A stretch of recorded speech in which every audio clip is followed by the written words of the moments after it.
Y'all, I've been feeling a combination of Solange's mad and weary of the things of the world, including some of these statements I keep on seeing. Hi, everybody. My name is Lauren Gill, and I am the founder and chief power specialist at Power Publicity, where we work with creative and nonprofit brands to help them to increase their awareness, connect with their audience, and build their revenue. In case you noticed, this week we do not have a fun intro. I am sorry, there's not much I can give you. If you have not noticed, the world is on fire. Black people are still being killed by the police. We're still living through a global pandemic. And 40 million Americans are out of work. There's a lot of social unrest. There's a lot of economic pain. There's a lot of built up pain that has been built up for centuries among the Black communities that is all spilling out all over the place. Now, I will say one of the positive things about what's going on is that more people are starting to pay attention to the racial inequality and this specific issue as far as police brutality.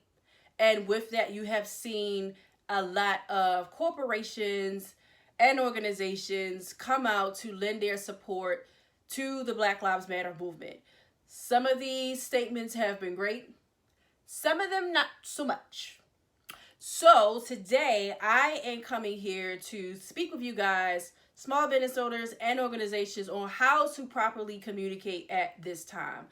If it's one time where you really do not want to make a misstep and say something that is going to be painful, harmful, offensive, tone deaf, whatever, it's right now.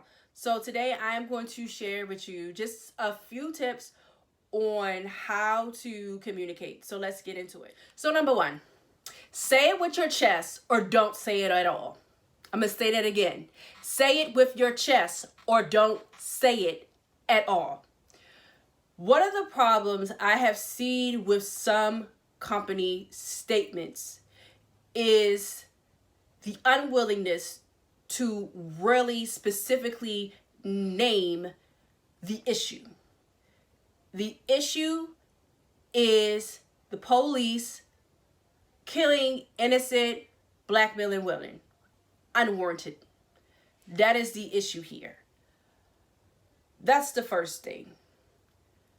The second thing I've been seeing is that a lot of companies are not detailing what they're going to do about it.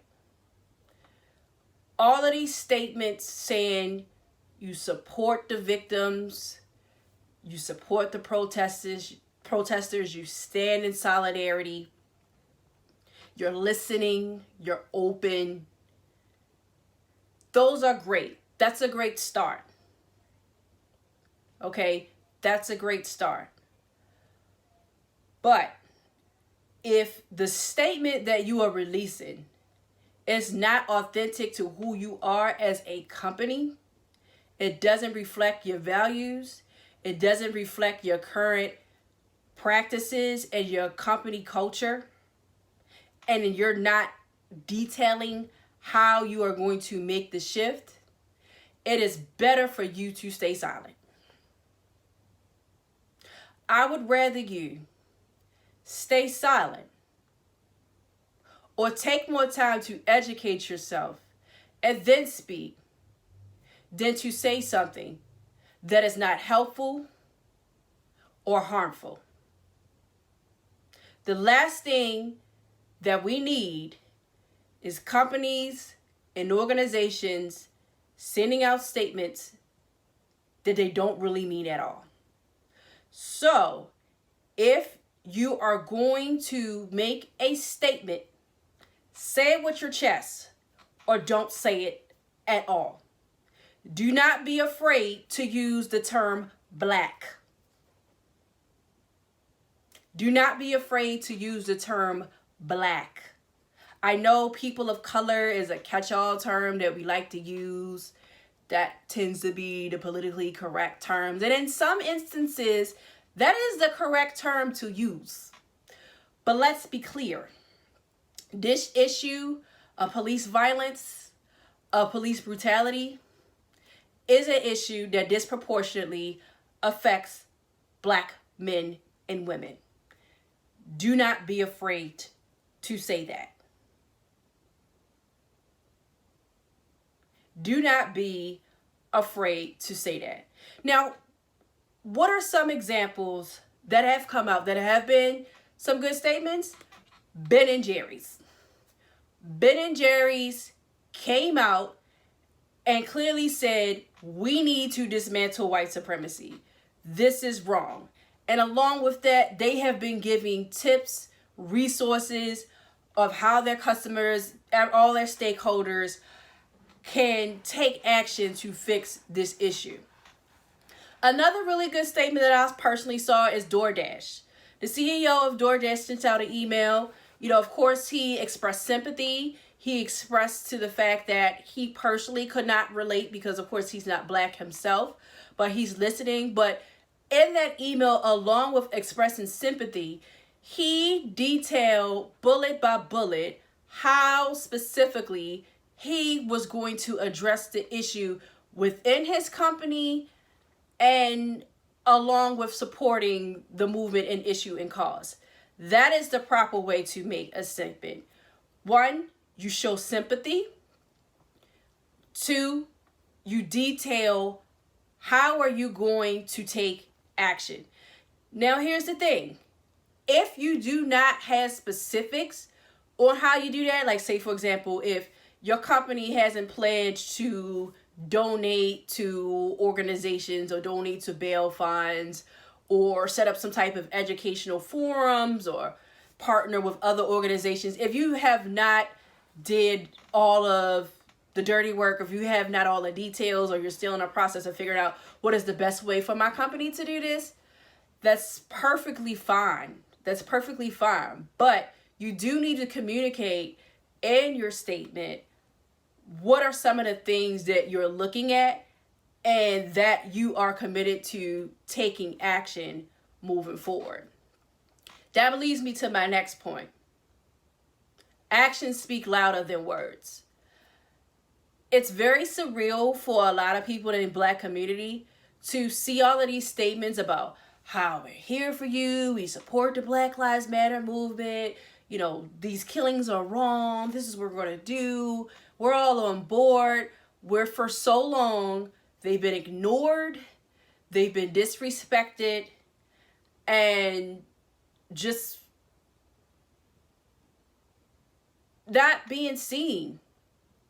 So for all of a sudden to see this flood and onslaught of people pledging their support, a lot of folks are questioning, is this something real? This is something real. Is this something that you're going to do?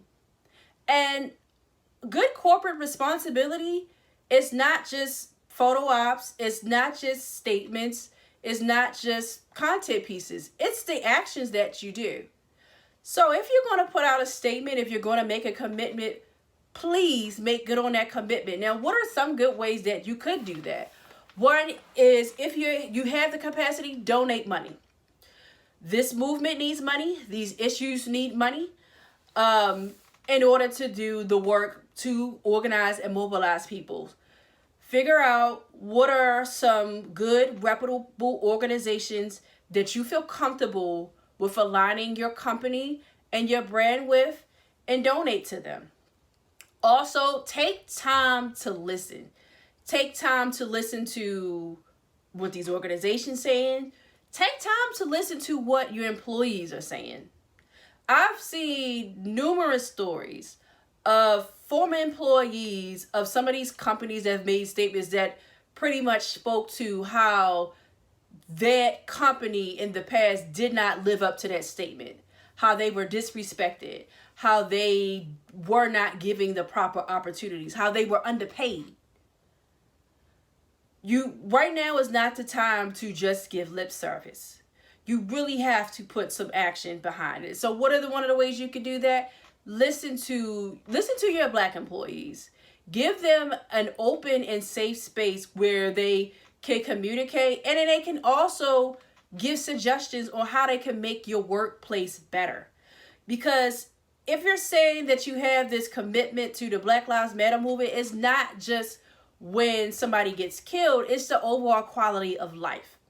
So within your company, figure out how you can overall contribute to the improvement of the overall quality of life for the Black community. This also goes into examining your company culture. Unfortunately, a lot of Black people experience a lot of microaggressions in the workplace. They experience a lot of discrimination within the workplace. Or there may be times when it comes to with maybe how a business communicates, it may not communicate in the best way that speaks to them, that speaks to people and consumers that are like them. So definitely examine your company culture to see if you are truly encouraging diversity. Because diversity is just not about numbers. It's not just having a Black person on a team, or an Asian American on a team, or Hispanic on a team, or somebody who's gay, or somebody who fits into multiple of these identities. It's not just having them on your board. It's not just having them in your executive leadership. It's also encouraging diversity of thought and allowing that person who comes from these respective communities to show up as their authentic selves without being shamed, without being casted, without being disregarded, and without being disrespected. So examine your company culture, see where you can lend a hand, and provide opening listening forums for your people. Another thing along this line is definitely have, moving forward, educational opportunities for people to learn. For a lot of people, this is their first time really paying attention and consciously making an effort to try to understand what's going on. One of the things that you can be supportive amongst your team and amongst your people is to provide educational resources for them to get the information that they need. My last tip that I have here is to consistently communicate how you are fulfilling your commitment going forward.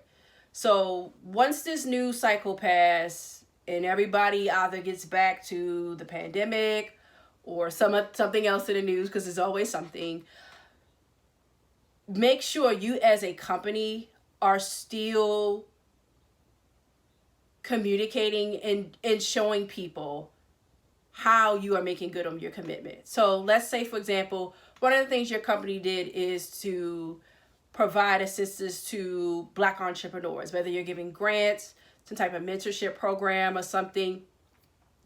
Show people the results of the work, because people do want to see that, hey, this company is really here for me. In order for folks to really trust the initial statement that you said, that you support Black Lives Matter, that you stand in solidarity with the victims and the protesters and on organizations and all other kind of things, you're going to have to continue to show how you are making good of that commitment. It's like any other relationship. You can't just say to a person, oh yeah, I'm honest and trustworthy, and then think they're going to automatically take your word for it. No, they are going to want to see how you do that over time.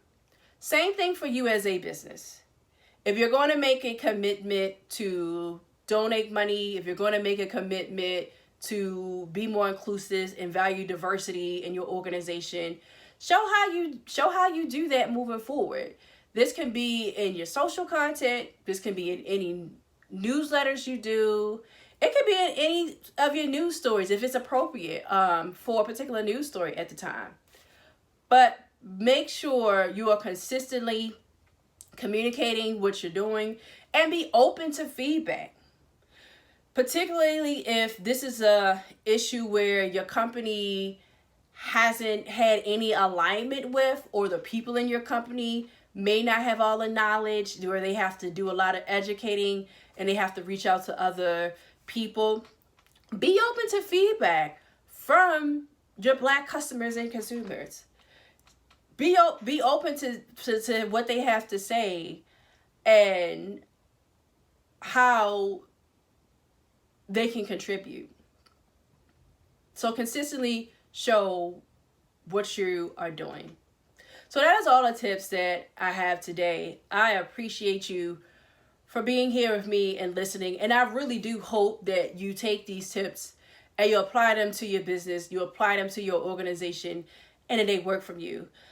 And if you need any other assistance, I would definitely love to talk to you and guide you through this process, because I know it's not always the easiest process, and that you want to make sure that you are authentic and that you get it right. If you want to talk to me about how your organization can communicate at this time, please drop down in the description box. There's also going to be information on the screen about where you can contact me, and I would love to hear from you.